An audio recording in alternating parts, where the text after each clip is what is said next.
monogram tags is a great use of your newfound metal stamping skills. You can attach monogram tags to actually finished jewelry pieces as sort of a signature. You can create earrings, a charm for a bracelet.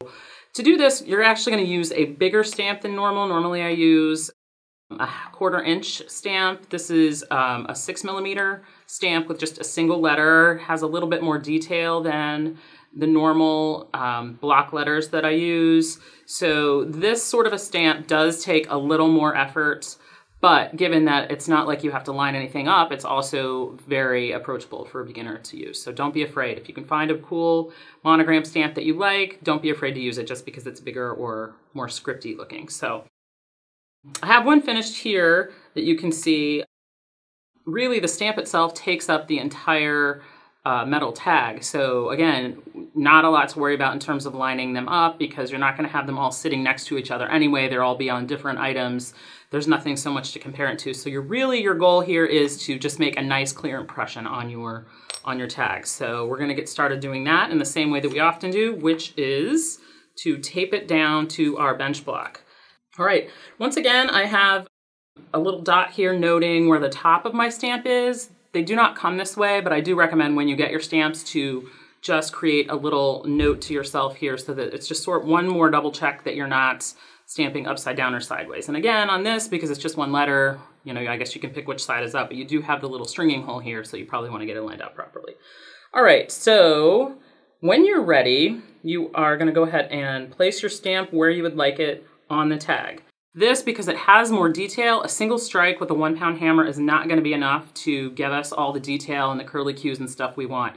So this is a little more delicate process. So we're going to hold it straight up and down, but as we hit it with the hammer, we're going to hit it several times, and we're going to kind of tilt and tap. We have our stamp here, we have our hammer. We are going to, I'm going to give it one strike up, straight up and down.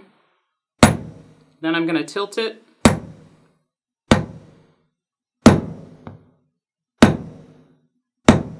Now, it's important when you're doing that, I should mention that you don't move the stamp any more than just you're tilting it. You can see this here where this one was moved, and it almost looked like it's double, well, it is double or maybe triple stamped, but it was moved in the process, so not just tilted. It was actually like very minimally moved, but you can see it gives you a really muddied impression there as it compared to this one up here, which is really nice and clear and much deeper. So just be careful and be aware of that as you're working on it. All right, so I'm happy with that impression. Now I'm going to do our sort of fake oxidizing, which is to get our permanent marker, fill in the impression area.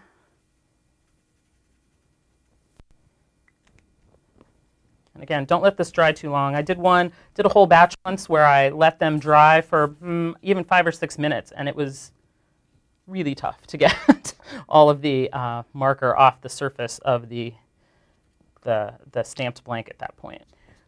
When you're happy with the definition, you can add a jump ring.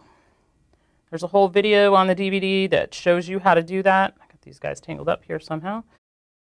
With a couple pairs of pliers, you just twist them to open and then twist to close.